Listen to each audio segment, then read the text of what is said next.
오늘 하나님의 말씀은 구약성경 831페이지 시편 40편 1절로 17절까지 말씀입니다. 본문을 한번 읽고 말씀을 들으시면 감사하겠습니다. 오늘도 우리 은성교회 모든 가족들에게 하나님께서 큰 은혜와 축복을 내려주시기를 주님의 이름으로 축원합니다.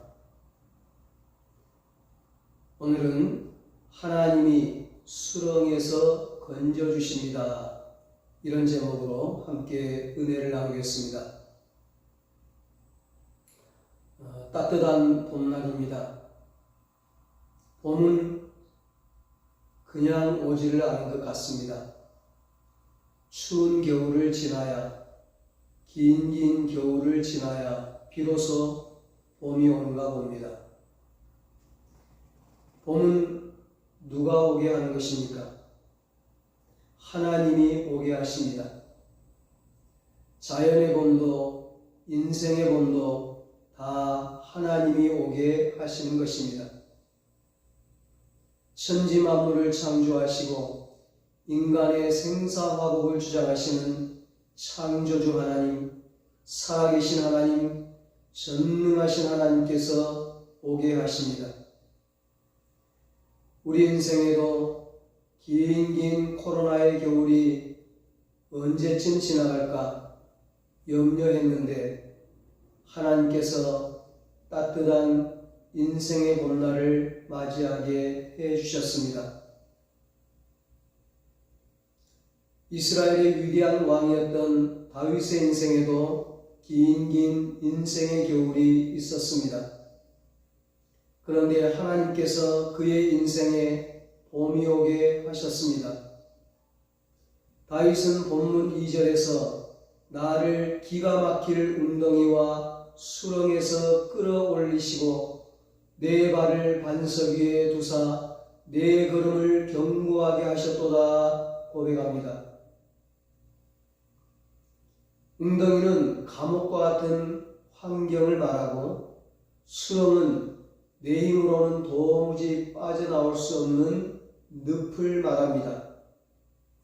기가 막힐 웅덩이와 수렁은 죽음을 눈앞에 둔 절망적인 상황을 말합니다. 다윗의 인생에 기가 막힌 웅덩이와 수렁에 빠진 상황은 언제였습니까? 자신을 죽이려고 하는 사울 왕을 피해 도망 다닐 때입니다. 어린 다윗이 아버지 심부름을 갔어요. 저 블레셋과의 전쟁터에 형들이 전쟁터에 나갔는데 형들 살았나 죽었나 잘 있는가 보고 오라고 아버지 이새가 심부름을 시켰어요.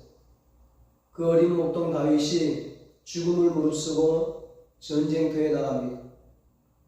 전쟁터에 나갔더니 이스라엘 사울 왕과 모든 군대가 골리앗이라는 블레셋 장수 앞에 다 떨고 있습니다. 두려워 떨고 있습니다.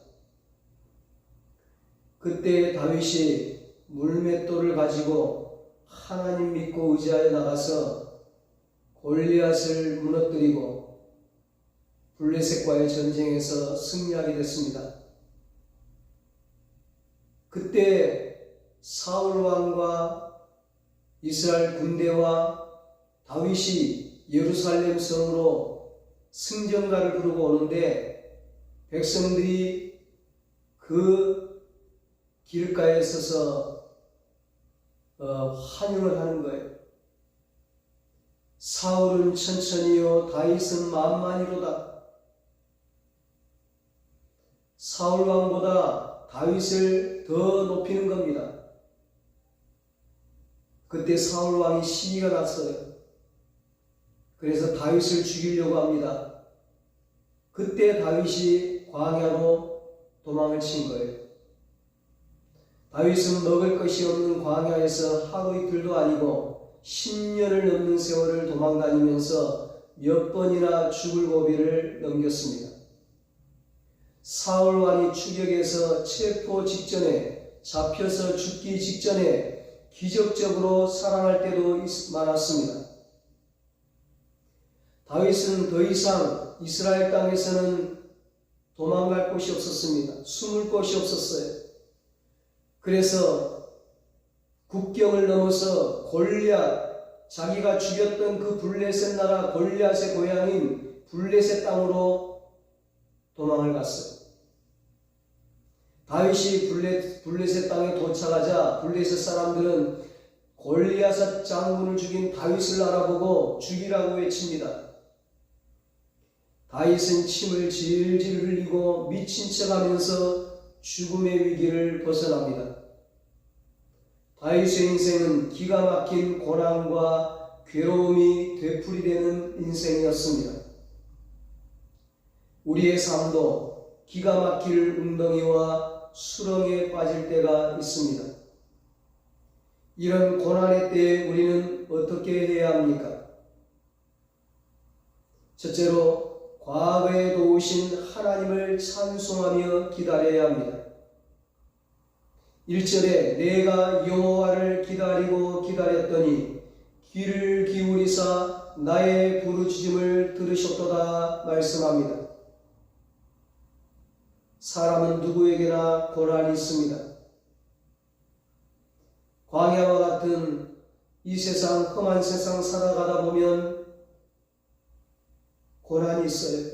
힘들 때가 있어요. 성경의 훌륭한 인물들이 고난을 당했습니다. 심지어는 예수님도 고난을 당하셨습니다. 그런데 우리가 당하는 고난은 우리를 망하게 하려는 것이 아니라 우리를 훈련시키고 성숙시키는 축복의 도구인 것입니다. 그래서 성경은 어떤 고난도 내게 유익하다 말합니다. 고난당한 것이 내게 유익이라 이로 말미암아 내가 주의 율례들을 배우게 되었나이다. 시편 119편 71절에 말씀합니다. 과거 살아온 동안 많은 고난이 있었지만 그러나 그 고난이 우리를 성숙시키고 성장시키고 사람 되게 만들고 예수님답게 만들고 우리에게 많은 유익을 주었습니다. 하나님은 고난의 유익을 통해 여기까지 우리를 인도하셨습니다. 다윗은 10년을 넘는 긴 고난 속에 있을 때 과거에 하나님께서 기도에 응답하셨던 것을 기억하고 하나님께 부르짖으며 기도하고 기다렸습니다.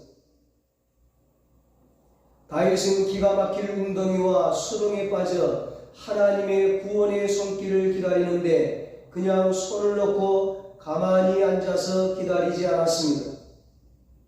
하나님께 부르짖으며 기다렸습니다.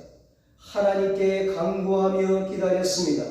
하나님께 구해달라고, 살려달라고, 도와달라고 간절히 기도하며 기다렸습니다. 다윗의 인생은 기도하는 인생이었습니다. 그는 일평생 기도로 살았습니다. 목동일 때도, 왕일 때도, 어릴 때도, 어린일 때도 언제나 기도의 삶을 살았습니다. 부르짖으며 기도하며 기다렸기에 그 기다림이 헛되지 않았습니다.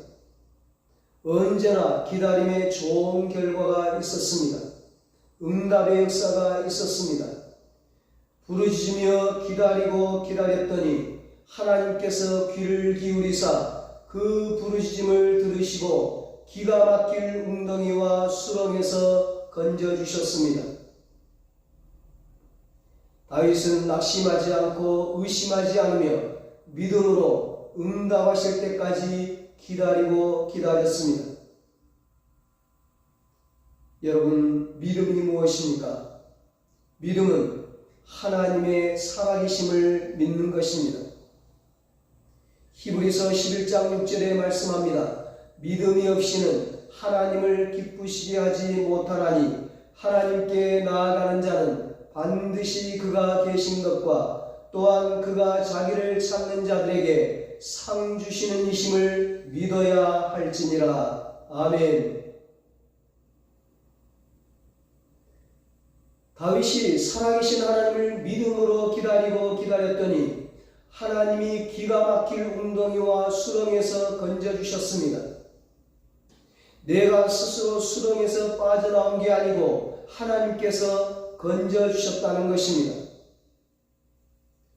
3절로 5절에 다윗은 기가 막힌 웅덩이와 수렁에서 건져주신 하나님을 찬양합니다.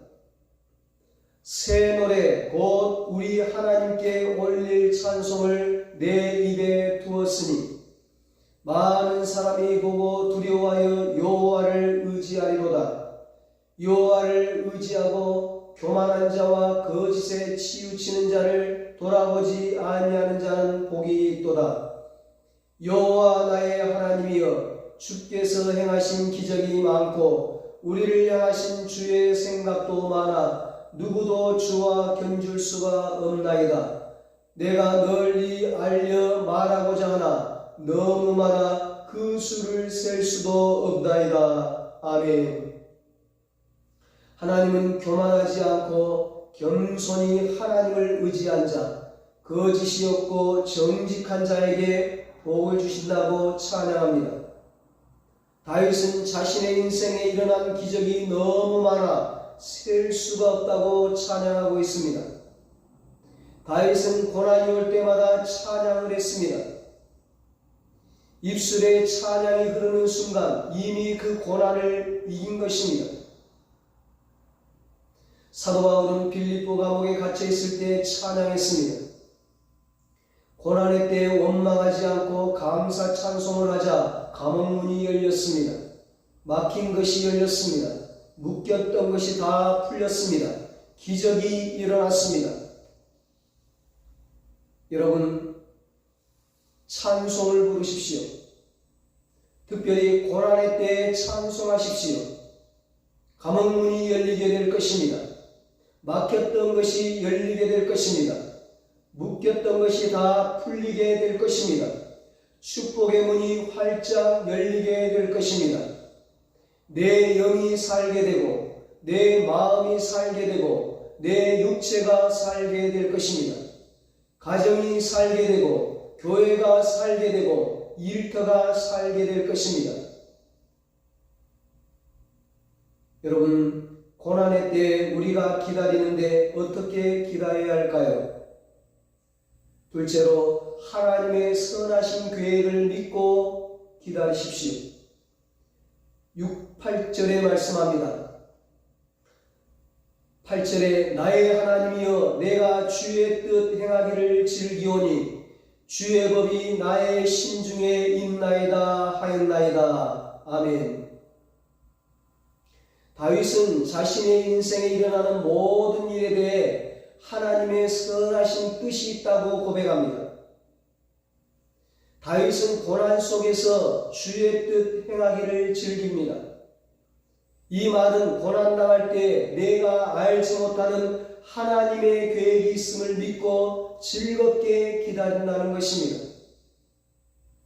로마서 8장 28절에 우리가 알거니와 하나님을 사랑하는 자, 곧 그의 뜻대로 부르심을 입은 자들에게는 모든 것이 합력하여 선을 이루느니라 말씀합니다. 고난에는 하나님의 숨겨진 뜻이 있습니다. 기가 막힐 웅덩이와 수렁에 빠질지라도 하나님께서는 합력하여 선을 이루실 것입니다.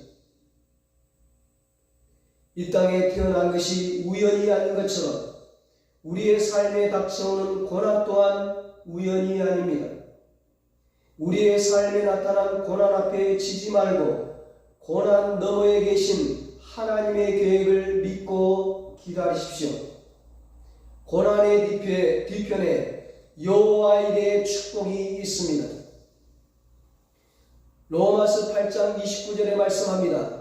하나님이 미리 아신 자들을 또한 그의 아들의 형상을 본받게 하기 위하여 미리 정하셨으니 이는 그로 많은 형제 중에서 맏아들이 되게 하려 하심이니라. 아멘. 여기 맏아들은 바로 예수님입니다. 하나님이 우리를 택하신 것은 우리로 하여금 맏아들 예수님의 형상을 본받게 하기 위함입니다. 어떻게 우리가 예수님의 형상을 본받을 수 있을까요? 어떻게 우리가 예수님의 성품을 닮아가고 예수님처럼 살 수 있을까요? 로마서 8장 18절에 말씀합니다. 생각하건대 현재 고난은 장차 우리에게 나타날 영광과 좋게 비교할 수 없도다. 그렇습니다. 고난을 통해 예수님의 형상을 본받는 영광을 얻게 되는 것입니다. 사람의 성품은 좀처럼 바뀌지 않습니다. 많이 배우면 바뀔까? 많이 배워도 바뀌지 않습니다. 어른이 되면 바뀔까? 어른이 돼도 바뀌지 않습니다. 말씀을 많이 알고 기도를 많이 하면 바뀔까? 그래도 잘 안 바뀝니다. 화를 내는 사람은 늘 화를 잘 냅니다. 잘 삐지는 사람은 항상 삐집니다. 투덜거리는 사람은 항상 투덜거립니다. 이기적인 사람은 늘 자기밖에 모릅니다. 그러나 고난은 교만한 사람을 겸손한 자로 만들어줍니다. 고난은 불순종하는 자를 순종하는 자로 만들어줍니다. 고난은 이기적인 사람을 베푸는 사람으로 만들어줍니다. 고난은 화를 잘 내는 사람을 온유한 사람으로 바꾸어줍니다. 고난은 까다로운 사람을 너그러운 사람으로 바꾸어줍니다. 고난은 미움의 사람을 사랑의 사람으로 만들어줍니다. 인생에 나타나는 모든 고난은 예수님을 닮아가게 하는 도구가 되는 것입니다. 무엇보다도 고난은 하나님을 더 가까이 하게 합니다. 하나님을 더 붙잡게 합니다. 하나님을 더 깊이 경험하게 합니다.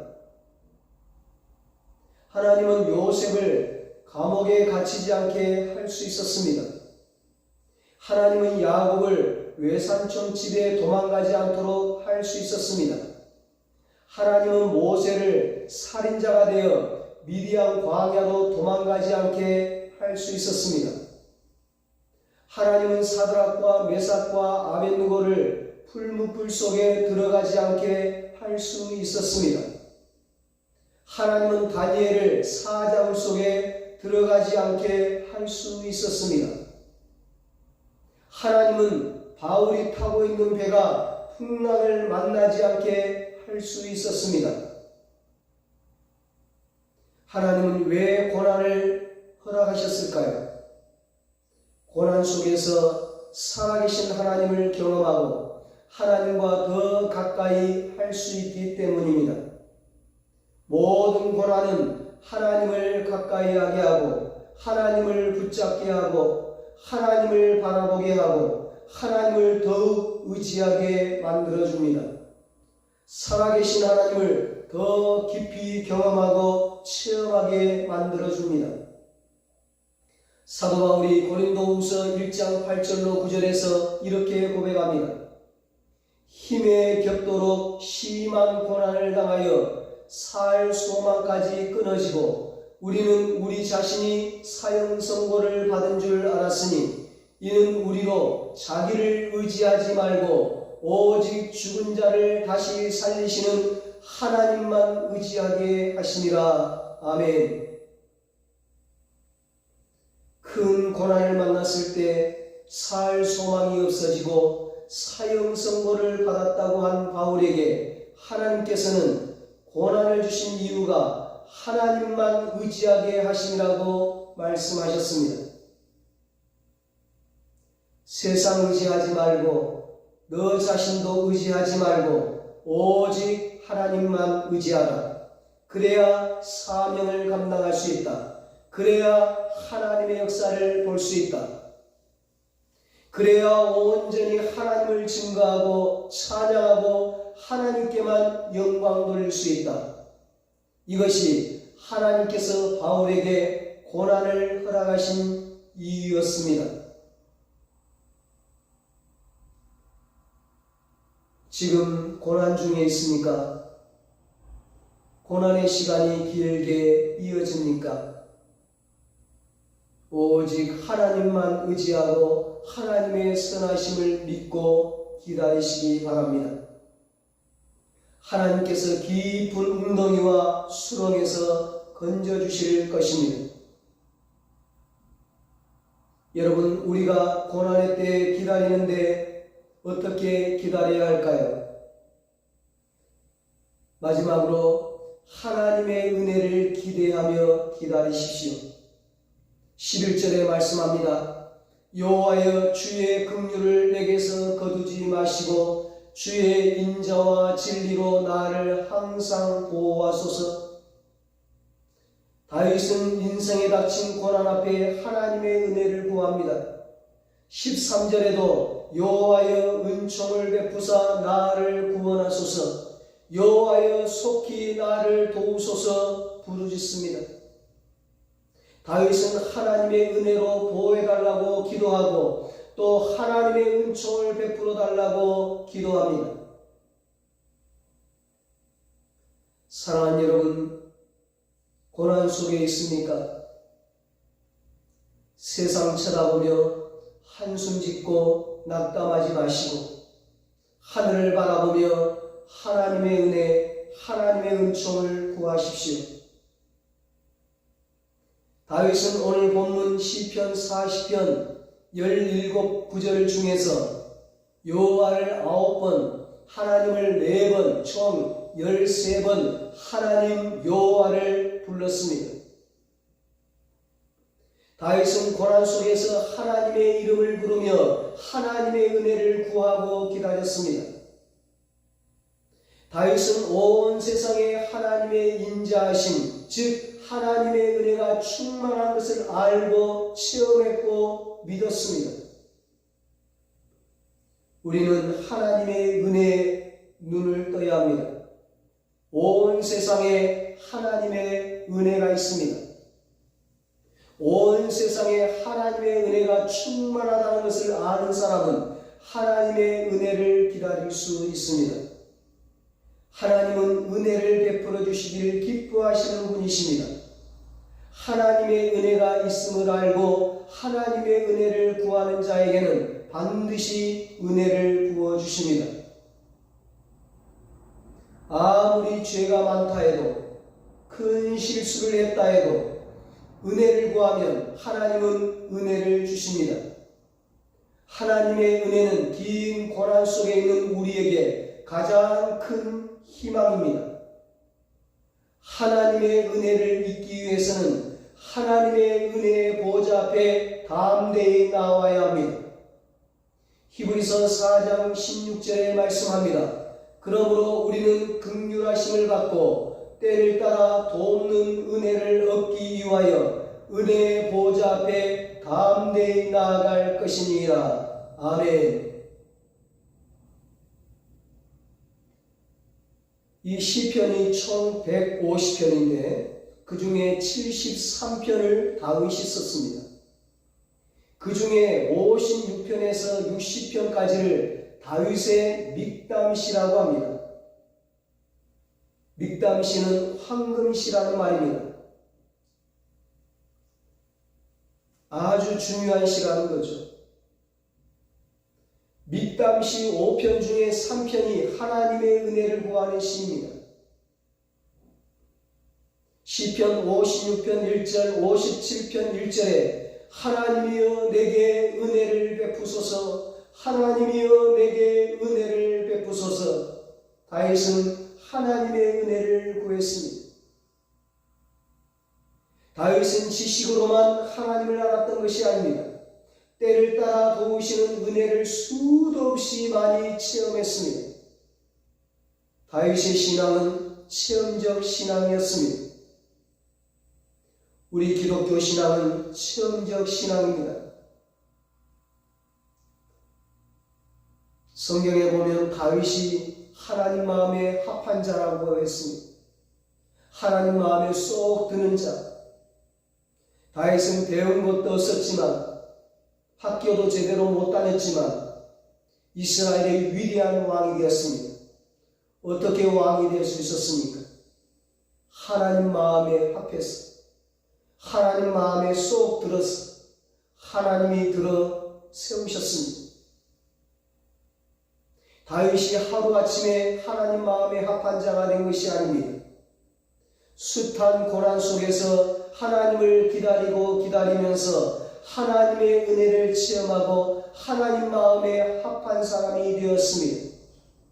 그래서 인생의 봄을 맞이하고 하나님께 귀하게 쓰임받았습니다. 늙도록 부하고 존귀하고 자녀와 후손이 잘되는 복을 받았습니다.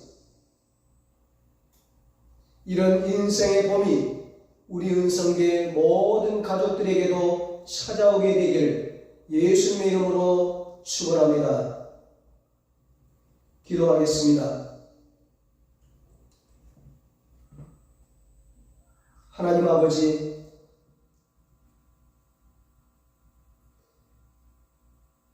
인생의 긴 겨울이 지나고 이 자연의 긴 겨울이 지나고 자연의 봄을 주신 하나님, 우리 인생의 겨울도 지나가게 하시고 우리 인생의 봄을 주시는 하나님,